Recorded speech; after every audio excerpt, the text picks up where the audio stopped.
Bonne rupture à toutes et à tous. Bonsoir et bienvenue dans cette session d'information sur la télévision Labari en ce vendredi 10 juin 2016, vendredi jour saint de l'Islam, 5e jour du mois béni de Ramadan. Nous allons en parler dans quelques instants. Sachez tout d'abord que les deux responsables de l'hebdomadaire Le Courrier, le promoteur et le directeur de publication, Moussa Dodo et Ali Soumana, ainsi que l'imprimeur du dit journal, M. Soumana Idrissa Mega, par ailleurs directeur de publication du quotidien privé L'Enquêteur, ont été entendus ce matin par le juge du tribunal de grande instance hors classe de Niamey sur plainte du procureur de la République près le tribunal de grande instance hors classe de Niamey qui les accuse d'avoir divulgué des documents issus d'une perquisition relativement à l'affaire dite du concours d'entrée à la fonction publique pour le compte du ministère de la Santé. Le juge les a donc écoutés et a décidé de prononcer le délibéré de ce jugement jeudi prochain, c'est-à-dire le 16 juin. Sachez également que les députés, les 118 députés de la majorité parlementaire viennent il y a quelques instants de voter à leur unanimité la déclaration de politique générale présentée par le Premier ministre Birji Rafini. Les 118 députés, donc en l'absence de ceux de la majorité, donc en l'absence de ceux de l'opposition, puisque les députés de l'opposition ont décidé de ne pas prendre part à cette séance plénière où la déclaration de politique générale du gouvernement devait être examinée et adoptée. Les députés de l'opposition ont estimé en effet que le gouvernement qui présente cette déclaration de politique générale est illégal au vu de sa composition qui ne respecte donc pas la loi portant sur le quota qui accorde un minimum de 25% pour l'un ou l'autre sexe. Pour le cas d'espèce, le premier gouvernement plutôt de la deuxième législature du président Issoufou Mahamadou ne respecte pas les 25% pour le compte de la gente féminine. Les députés de l'opposition ont donc boycotté la séance plénière de discussion de la déclaration de politique générale qui a donc été adoptée par les 118 députés de la majorité. Nous allons en parler dans nos éditions de demain, Inch'Allah. Et c'est pendant que les députés de l'opposition quittaient l'hémicycle qu'un des partis politiques membres de l'opposition, le MNSD Nassara en particulier, rendait public à son siège une déclaration publique sur la situation sécuritaire dans la région de Difa après l'attaque sanglante de Bosso par la secte Boko Haram. Le bureau politique national du MNSD Nassara condamne bien évidemment cette attaque et met sur le dos du pouvoir actuel la dégradation de la situation sécuritaire dans la région de Difa. Le résumé de la déclaration avec nos reporters Soumel Abdoulaye et Nasser Dantoufou. C'est suite aux malheureux événements intervenus à Bosso, dans la région de Difa, engendrés par les dernières attaques de la nébuleuse Boko Haram, que le bureau national du MNSD Nassara a tenu à exprimer sa compassion aux familles endeuillées et au peuple nigérien à travers cette déclaration. En cette douloureuse circonstance, le MNSD présente ses condoléances les plus émues aux familles endeuillées et exprime ses vœux de prompt rétablissement aux blessés. Aux nombreux déplacés, le MNSD Nassara tient à exprimer toute sa compassion et son entière solidarité. Aux vaillantes forces armées nigériennes, le parti témoigne sa confiance et renouvelle ses encouragements les plus vifs pour leur détermination à défendre vaille que vaille l'intégrité territoriale au péril de leur vie. Le lourd bilan enregistré lors de cette agression montre la férocité des attaques et interpelle la nation nigérienne qui doit se lever comme un seul homme pour faire front commun dans cette guerre asymétrique que nous impose Boko Haram. Le déplacement massif des populations fuyant les zones de combat, au nombre de 50 000 selon certaines estimations, viennent s'ajouter à plus de 250 000 autres personnes déjà déplacées. La mauvaise prise en charge de ces réfugiés internes en cette période de forte canicule et en ce mois béni de Ramadan risque de provoquer des drames humanitaires si des dispositions urgentes et efficientes ne sont pas prises pour les aider à assurer le minimum vital. Le bureau national du MNSD Nassara demande au gouvernement nigérien de prendre les mesures qui s'imposent pour éradiquer à jamais la secte Boko Haram. Au lieu de recourir dans la précipitation à l'intervention des forces étrangères, le président de la République devrait préalablement mettre en œuvre les dispositions constitutionnelles, notamment en convoquant le Conseil supérieur de la défense et ou le Conseil national de sécurité conformément aux articles 64 et 65.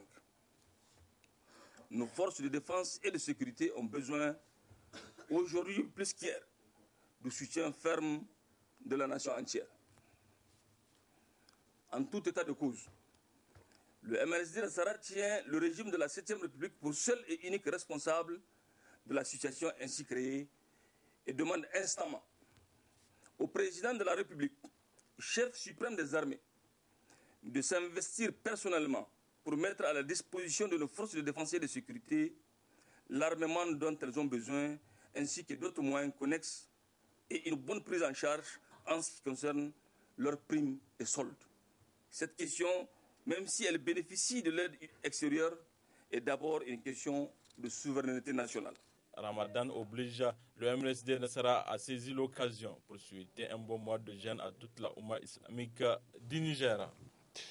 La communauté musulmane a donc observé aujourd'hui le 5e jour de ce mois béni de Ramadan. Depuis son début, la rédaction de la télévision Labari vous propose des conseils pratiques avec l'imam Ali Ben Salah. Aujourd'hui, avec nos reporters Nasser Seydou et Ali Sissé Ibrahim, il évoque la question de la catégorie des femmes dispensées pour ce jeûne du mois béni de Ramadan. Le jeûne du mois de Ramadan s'impose à toutes musulmanes et musulmans doués de raison. Cependant, les femmes peuvent être amenées à ne pas observer le jeûne selon certaines circonstances, comme le précise ici l'imam Ben Salah. Eh bien, en parlant des femmes, j'aurais dû dire tout de suite, en parlant des conditions pour entrer dans le jeûne, je dois parler de la pureté. Et nos sœurs qui sont en état de menstru ou qui viennent d'accoucher, donc qui sont assujettis à la survenue des lochis, eh bien, ces sœurs sont interdites de jeûne, s'il vous plaît. Interdites de jeûne. Là, il n'y a pas de autorisé ou bas. Si on peut, on le fait, non. Ce qui n'est pas le cas avec celles qui allaitent ou qui sont en grossesse. Là, si par la grâce de Dieu, elles estiment que, sous l'éclairage d'un médecin homologué, catalogué et bien connu, si ce médecin estime qu'elles peuvent jeûner dans ces conditions, falillah alhamd. Mais si ce même médecin leur dit arrêtez de jeûner parce que ça peut porter atteinte à votre santé, à la santé du fœtus ou à l'évolution normale du nourrisson, là également vous êtes obligés de déposer les jeûnes. Chers sœurs en islam, qu'Allah vous fasse miséricorde. Mais dans tous les cas, nous avons constaté assez souvent que les femmes pensent qu'on dépose les jeûnes et il n'est plus question de revenir là-dessus. En des moments plus favorables, après le jeûne du mois béni de Ramadan, il va être question pour vous, et qu'Allah vous donne le temps et les moyens de rattraper ces jours. Que ce soit dans le cas de la survenue de l'oshi ou des règles, que ce soit dans le cas de votre incapacité à jeûner pour grossesse ou pour allaitement, qu'Allah vous fasse miséricorde. Aussi, il revient aux femmes s'étant trouvées empêchées de jeûner par une situation quelconque de se conformer aux prescriptions divines afin de compenser les jeûnes ratés. Relativement toujours à ce mois béni de Ramadan, c'est pendant cette période qu'ils sont le plus utilisés, les cure-dents pour l'entretien bucco-dentaire. Leur utilisation fait donc l'affaire de beaucoup de commerçants qui s'adonnent à leur vente. C'est un reportage signé chez Bouguisso et Asmaou Seydou. Ils sont beaucoup utilisés par les jeûneurs en cette période de Ramadan. Ce sont les cure-dents très conseillés d'ailleurs pour tout musulman selon ce marabout. Le prophète Mohammed sallallahu alayhi wa sallam utilisait le cure-dent et il dit: l'odeur de la bouche d'un jeûneur sent plus bon que le parfum. Le cure-dent donne une bonne odeur à la bouche. Le prophète sallallahu alayhi wa sallam dit: tout celui qui utilise le cure-dent avant de prier aura plus de récompense que celui qui ne l'a pas fait. Ces cure-dents sont sollicités pendant ce mois par les fidèles jeûneurs pour entretenir leur bouche. Les vendeurs, eux, se frottent les mains. On vient acheter beaucoup le cure-dent. Certains achètent pour 100 francs, d'autres plus. Les utilisateurs trouvent satisfaction avec les cure-dents, peu importe la période.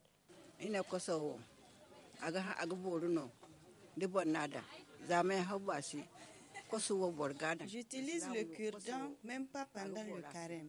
C'est conseillé pour tout musulman. Ça te permettra d'avoir une bonne odeur à la bouche. Quand tu as les dents sales, tu n'es pas à l'aise.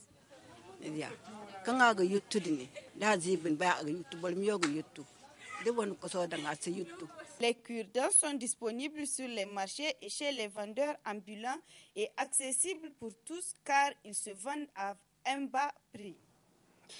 Pour refermer cette édition, nous allons vous faire suivre cet autre reportage sur la question de l'insalubrité dans la ville de Niamey. Dans ce reportage, nous allons nous focaliser sur l'ancien pavé du quartier Dar es Salaam où un tas d'immondices expose plutôt les habitants à d'énormes risques sanitaires. C'est un reportage signé Ibrahim Abdou et Amatou Barki. Ces tas d'immondices avec tous les risques sanitaires auxquels les riverains sont exposés se trouvent au quartier Dar es Salaam, précisément sur l'ancien pavé. Des ordures qui dérangent beaucoup les habitants du quartier, notamment ceux des alentours, qui se disent dépassés de cet état de fait. Cette poubelle-là, vraiment, elle nous dérange beaucoup, parce que nous, on ne peut même pas respirer. Même pour faire la prière, même nous, on ne peut pas. Parce que nous, on prie là-bas. On prie là-bas. Parce que vraiment, pour faire même la prière, au moment du carême, au moins, il devrait venir arranger l'endroit là. Mais il faut voir l'endroit. Comme c'est sale, c'est sale, c'est sale, c'est sale. Tu as vu, non? Nous, on ne peut même pas respirer.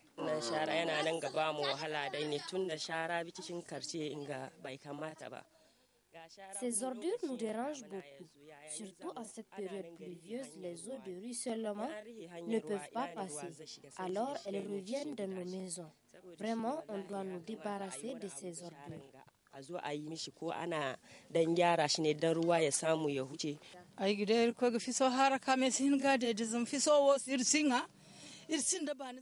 Ces ordures nous empêchent de manger.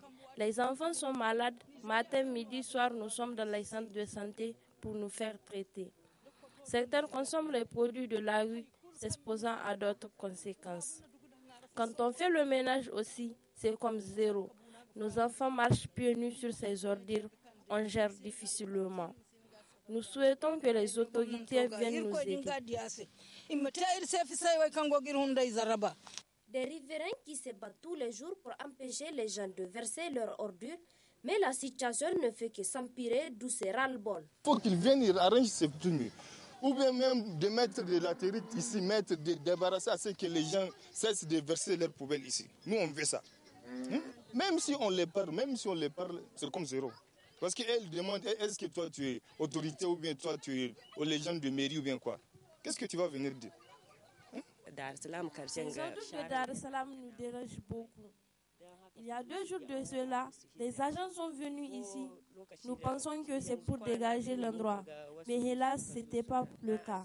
On a continué à prendre notre mal en patience. Le problème de ces ordures, c'est pendant la saison des pluies. C'est difficile pour nous de respirer.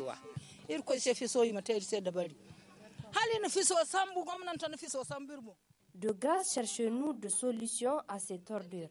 C'est vraiment un obstacle. Ces déchets bloquent le passage des eaux. Encore, les autorités municipales de Niamey, en l'occurrence celles du 1er arrondissement, sont interpellées pour débarrasser les habitants de ces ordures, surtout pendant cette période de saison de pluie propice à la multiplication des moustiques. Voilà, c'est la fin de cette édition, mesdames, messieurs. Merci de l'avoir suivi encore une fois. Très bonne rupture à toutes et à tous. Les programmes se poursuivent sur la télévision Labari. Au revoir.